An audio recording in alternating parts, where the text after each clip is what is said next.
akanichapa kofi, akaniambia puliza hiyo moto, what are you saying? Puliza hiyo moto. Nikapuliza. Nikaanza kuishiwa na hewa. Nikaanza kuona zinaitangwa coins. Nikaanza kuona coins. Niangalia hivi juu naona coins. Zile 20 bob, 5 bob, zile za round.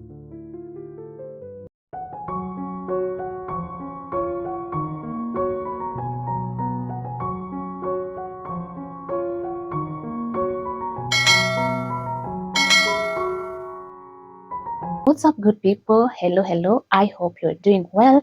This is Betty, your counseling psychologist, and this is Real Issues Talks, where we engage into honest conversations because real conversation need real talks. So today, I would like us to talk about something very important, and this is about childhood trauma. And actually, in the course or in the whole of this month, we'll be talking about childhood trauma because we just want to understand what childhood trauma is all about. Many people are suffering in adulthood as a result of what they went through in their childhood, but they actually don't understand, or they are not able to link whatever they are going through with their childhood. Many issues in the adulthood, they started right from the childhood. So would like us to understand what is this childhood childhood trauma we are talking about, and so many other things. So basically today I would like us just to talk about childhood. I want us to understand the word childhood. So what do you understand by the word childhood? When you hear the mention of the word childhood, what comes to your mind? So basically, childhood is the early stage of life, usually from age 0 to 18 years old. So childhood stage is likened to building a house. What do I mean? When building a house, we require a lot in terms of material. And one house is different from the other depending on the materials that were used to raise that particular house. You understand? Yes. So your house is going to be strong depending on the investment that you have placed in that particular house. If you decide to go for cheaper material, then your house is not going to be strong. If you decide to invest in good, strong materials, then your house is going to be strong. So the foundation of your house is going to be strong if you go for good material, and your house is going to withstand any kind of storm. But if you go for cheaper materials and your house is not built in a good, firm foundation, it's likely to form cracks early, yes, and it's going to be shaky, and eventually it will fall. Okay? Yes, so the same concept happens with childhood. The same concept happens with childhood. If you invest in this particular child, you invest your resources, your time, your presence in this child, they're going to have a good foundation. But if you don't invest in this child, they're not going to have a good foundation. They are going to be shaky. You're going to raise a shaky adult who is not able, or who does not know how to relate with other people, who does not know how to make decisions on their own. They only rely on other people to make decisions on their behalf. You're going to raise an adult who is not able to face the world with confidence. Okay? Yes. So there are several building blocks which are crucial in raising a strong child. Building block number 1, for you to have a strong child, for you to raise a strong child with a good foundation, you need to ensure that there is safety and protection. This child needs to feel safe with and with where they are. Is that environment safe? They need to be safe in that environment. they need to feel safe in that environment. You understand? And safety and protection are two types. We have physical safety and we have emotional safety. When it comes to physical safety, we are talking about their environment need to be safe. You need to protect this child. Remember, the child is depending on you for protection. Yes. So everything that can bring harm to this child should be eliminated by you. So what does it mean? You need to ensure that where your child is, that environment is safe. You need to remove all health hazards, all safety hazards, like knives. Like you have to ensure your child is not touching fire, your child is not touching water unnecessarily. Your child is safe from drowning. Your child is safe from choking. Your child is safe from falling off of the building.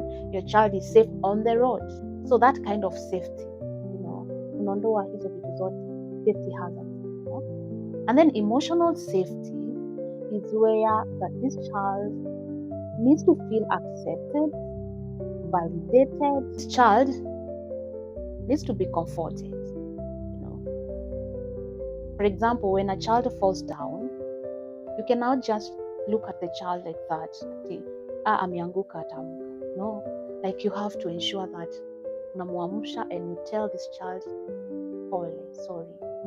This is so comforting, and they live knowing that there's someone who cares. And therefore, I also have the responsibility of caring for some people in the future. They need to feel safe expressing their emotions. They need to feel safe expressing their emotions. They need to be allowed to cry and be comforted at the same time. They need to be allowed to talk to you and share their ideas without you dismissing them. You understand? The reason why physical and emotional safety matters is that there's a way the brain of a child is wired or is made that is constantly scanning for danger. The brain of a child is constantly scanning for danger. And when it realizes there is no danger in this environment or in this surrounding, it relaxes. And when the brain of a child relaxes, it gives this child an opportunity to explore around, to learn, and to grow. When the brain of this child realizes that this environment is not safe, it goes into survival mode. So in survival mode, this child will either fight or flight or freeze. So when you talk about fight, of course, a small child like 1 year, 2 years, 3 years, they may not be able to fight with an adult, but their action speaks louder. Realize that this child is so agitated, so angry, having a lot of tantrums. They want to throw things around. I mean, all that energy they are applying to collect things, throwing them down, crying like entire day, crying most of the time. Yeah, trying even to pinch you or beat you with their small hands. It's a show that they are fighting. Alternatively, they may flight. They may run away from it. They may run away from this environment. And thirdly, they may freeze. You may realize your child is no longer talking. They are not talking. They are just quiet. They are just quiet. You ask them what's wrong. They are not talking. They are not crying. They are not saying anything. They are not happy. They look sad. At times they are not eating. They just in a freeze mode. And when it comes to survival mode, I usually tell parents, really ensure that their children are safe, the house monitors, because this is where problem comes in. You understand? Yes, you leave your child with someone and they are neglected. They are neglected, their needs are not met. When they try to express their emotions, wananyamazishwa, they are beaten, they are physically assaulted. They try to cry. They are not allowed to be children. They are not allowed to be children. I mean, they cannot express their emotions. They cannot cry. You can imagine someone slapping your 2 years old because they are crying or they are refusing to eat food. This is so sad.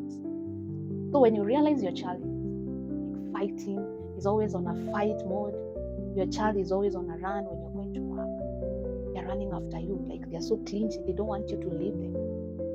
Or when you realize your child is so quiet, haongei, hakuli, hacheki, hali, ako tu hapo amefreeze. You really need to check. You really need to do your investigation and check this person wanashinda na yeye wameshinda aje, and how is my child being treated.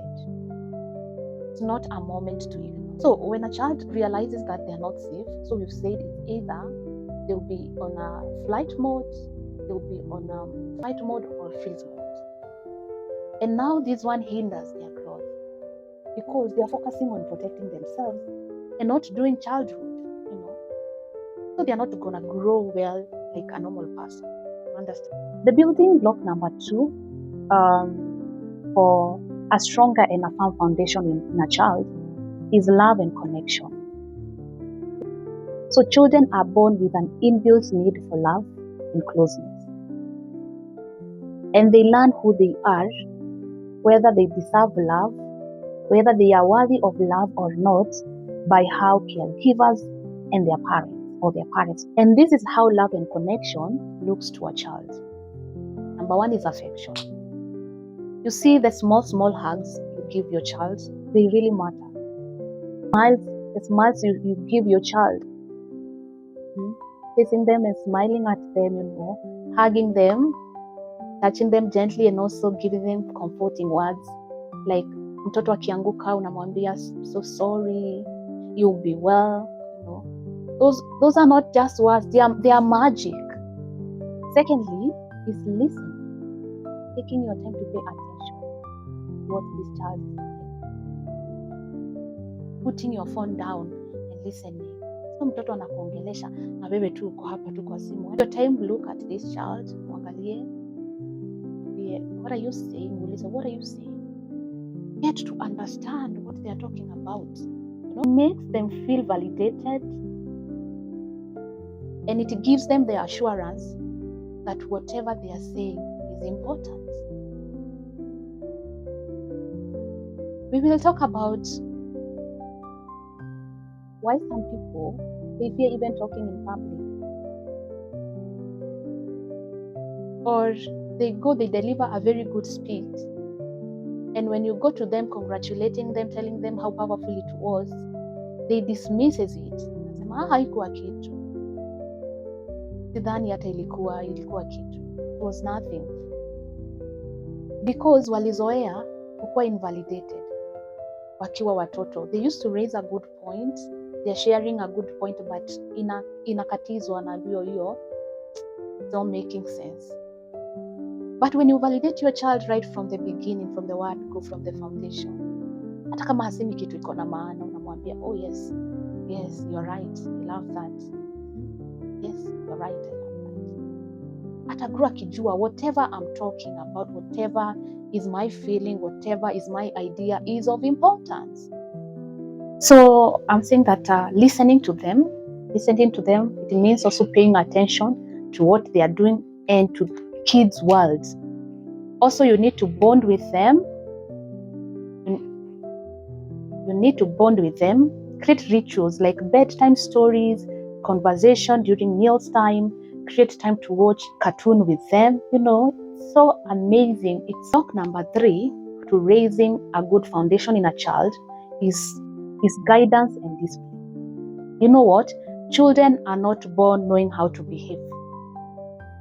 You're actually the one who is going to teach them how to behave, how things are done, what is right, what is wrong.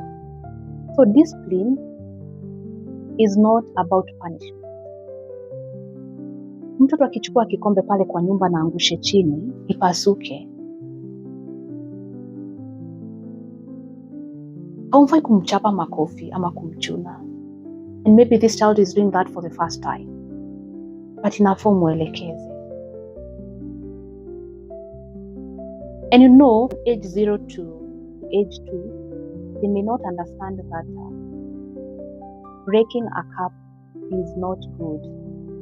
So when you beat this child, they are not even understanding why you're beating them, why you're pinching them. But as a parent, you are the one that is supposed to ensure that those delicate utensils are out of reach. Every other thing that you know the child can win in the house, including the TV, you are the one that is supposed to ensure they're out of reach. TV unahanga huko juu, vikombe unaondoa, and just leave the safe things the child is able to touch. But as the child grows up, like 5 years onward, now they can start interacting with your cups, your plates, with those delicate things in the house. And now they are able to understand if, for example, they break a cup in the house, you're able to have a conversation with them and they will understand. Oh, this is not okay. I don't expect you to do this next time. Okay. Instead ya kumchapa, kimchapa sasa italete kikombe kweli? Haitalete kikombe imeshaenda. But you can still talk to this child and they will understand. So understand your role as a parent, what you're supposed to do to ensure safety in the house, to ensure rules and regulations are followed in the house. Okay? So building block number 4 is encouragement and self-worth. You as a caregiver, you as a parent, you have a duty to build self-esteem of your child, to build their self-worth, to encourage them. Every child needs to know they are capable. They need that encouragement so that they can try, fail, and try again. What builds self-confidence, what builds that encouragement and self-worth is praises for the small efforts, is celebrating small wins, allowing mistakes as part of learning, believing in the child's abilities and potential. For example, when the child is exploring things in the house, at times they may try out to wash the utensils together with you. Mtoto akikuja kuosha sahani, amekuja ameosha sahani na ameosha, maybe imekuwa safi halfway, but this other half is not clean. According to this child, anajua the plate is clean. He or she can present this plate to you and kwambie, Mommy, Daddy, look at the plate, it's so clean. Instead of seeing the dirt, the area that is not clean, just see the small efforts that have already been put in this plate and appreciate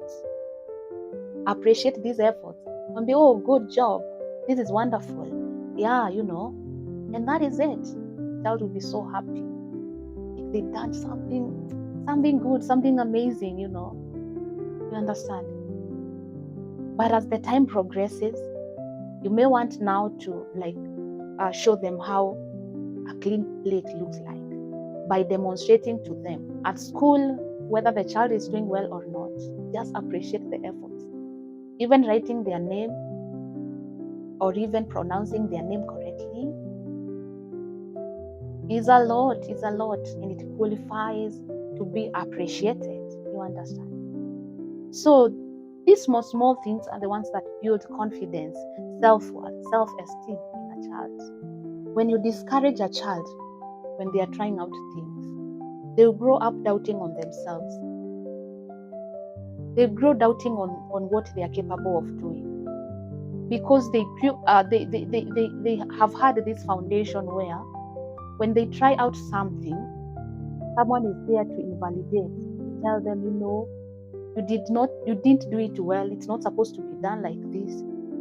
They also, when you invalidate them so much, you fail to recognize what they are doing. They grow with fear of trying, because they know when they start something, there's someone to tell them this thing is not equal to the task. You are not equal to the task. You don't know how to do this thing. So they grow with fear of trying. Another thing, it may push them to become perfectionists. They want their everything to be perfect. because when they were trying out, somebody was there to tell them, no, it's not supposed to be like this, it's supposed to be like this. So they learned that there is no mediocre. Okay, we don't encourage mediocrity, yes, but we allow room for improvement. Learning is not a matter of life and death. So number 5 is about play and exploration. When you talk about play and exploration, I want you to understand that children, they are able to grow, to learn, and to explore world through play. If you deny them that chance to play, they are not able to learn about the world. They are not able to explore about the world. When the child plays, it gives them an opportunity for exploration. They are able to play na wanakwama mahali, na wakikwama, they are able to apply the aspect of creativity. They are able to apply the aspect of problem solving. Yes. For example, gari yake alikuwa anacheza na gari na ikatokana magurudumu. Akirudisha hizo magurudumu, that's when they learn. And okay, so I'm supposed to put it here, and this other wheel, I'm supposed to put it on this other end. And by doing that, they learn two aspects. They learn creativity and they learn problem solving. And now, of course, I think there are 3 because they also have explored. Because sini wao walitoa hizo magurudumu, of course, sasa wali explore wakatoa kana okay, zinatokananga, okay. And na wakapata idea of tunaweza zirudisha. So akirudisha hapo ndio wamelearn the aspect of problem solving. What healthy plays and activities look like? Number 1 is when you allow your child to play with toys and not inside the house. Okay, they can play with toys indoors, but also give them a chance to explore and do activities outdoor. Number 2 is doing imaginative play. Let them do hide and seek. Let them do role play. Let them explore new things, new places, new ideas. Let them read books, explore new places. You see, allow them to make safe mistakes. Okay, allow them to make safe mistakes so that they can learn. Because if you don't allow them to make mistakes, they will never learn. You understand? So I would like to give you a short story. Of an encounter I had in my childhood. I think it was around 7 years. Yeah, 7 years. I think it was either in grade 1. Honestly, I can't remember how old I was. But I know I was in grade 1. I'm a grade 2. I was either in grade 1 or 2. So I used to visit my grandparents because by then, where my grandparents lived was not far from where my parents lived. So like during weekends or during holidays, I used to visit my grandparents. And there was this season when I visited my grandparents. The sister to my mother was also there. And I didn't have a good experience because I remember there was a time we went to the kitchen and I'm talking about the traditional ushago kitchens where we lit firewood. Because mimi singeweza kuwasha moto. But I remember my aunt telling me niwashe moto. Okay, nikawasha. I think nilichomeka mkono. Mahali nilijichoma na kiberiti. Nikaguzisha hiyo moto kwa mkono. So nikawasha moto, ikawaka, lakini sasa haikuwa imewaka vizuri, haikuwa ina flame. My auntie akaniambia niende nipulize. Yeye hakupuliza, akaniambia niende nipulize. Nikaenda nikapuliza. Nikashindwa, haikuwa inawaka. Akanishika hapa kwa shingo. Akaninamisha hapo kwa moto. Akaniambia puliza. Nikapuliza. Nikapuliza. Haiwaki. Nikapuliza haiwaki, akamwambia imekata. Akanichapa kofi, akaniambia puliza hiyo moto, what are you saying? Puliza hiyo moto. Nikapuliza, nikaanza kuishiwa na hewa, nikaanza kuona zinaitangwa coins nikaanza kuona coins, niangalia hivi juu naona coins zile 20 bob zenye zinakwanga zimewekwa picha ya mzee Jomo Kenyatta. Nikaanza kuona coins ma 5 bob zile za round. Kamwambia I'm not feeling well, mimi nasikia kizunguzungu. Aliambia puliza. Nilipuliza, nikapuliza till I was unconscious because there was no more breath. Hapo ndipo aliniwachilia akaniwachana. I've never forgotten that isahau hiyo siku. Of course, when I was growing up, because like I spent a lot of time childhood, I had several encounters with her. Because at some point she got married, but akakosana na husband, akarudi kwa shushu. So tulipatana. I had several encounters with her. But since I was bigger, at least bigger, I used to know how to defend myself. But now, hii nikiwa 7 years, I did not know how to defend myself. I just did what I was told. You see how abusive this is? Yes, of course, I forgave her. But forgive it doesn't mean that you forget. That's something that I always remember when I talk childhood trauma. Because it was so traumatizing. This was an abuse. She breached the aspect of safety, the aspect of protection. She ought to have protected me. Hata kama alikuwa ananifunza jameni. That's not how to do it. And do better. You know, at that point I had no one to share this story with, and I think I've never shared with anyone. Because I didn't even know if sharing was an option. So I kept it to myself. And I'm wondering how children suffer in the hands of relatives, in the hands of some caregivers, chini ya maji, and they don't know they can report it. So they just suffer in silence. For example, rape cases, children being assaulted, being touched inappropriately. They just keep it with them because they don't know they can report it. That's why I'm saying that this age, 0 to 18 years old, is very critical. This is where children depend on their caregivers for direction, for protection, for everything. And it's so sad just to see someone assaulting a child instead of protecting this child. So today we're going to stop at this point. At least we've learned the foundation of raising a strong child, which we have clearly stated as number 1, safety and protection. Number 2, love and connection. Number 3, guidance and discipline. Number 4, encouragement and self-worth. And number 5, play and exploration. These are the building blocks for a strong foundation in a child. And when the child misses out on this, then they're going to have a shaky foundation. They are not going to be able to withstand storms. They're not going to face the world with courage. They will have broken relationships, broken marriages, broken friendships. They're going to be abused in adulthood.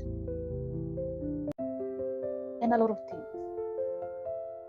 So if you're a parent out there, kindly be deliberate. Kindly be intentional on how you raise your children. And if you're not there like most of the time, and you have entrusted your children to someone, please do your supervision. Ensure that they are being raised in a good way. Ensure that they are being raised. All right. Thank you so much, guys. Thank you for watching to this far, and thank you for watching my other videos. I truly appreciate.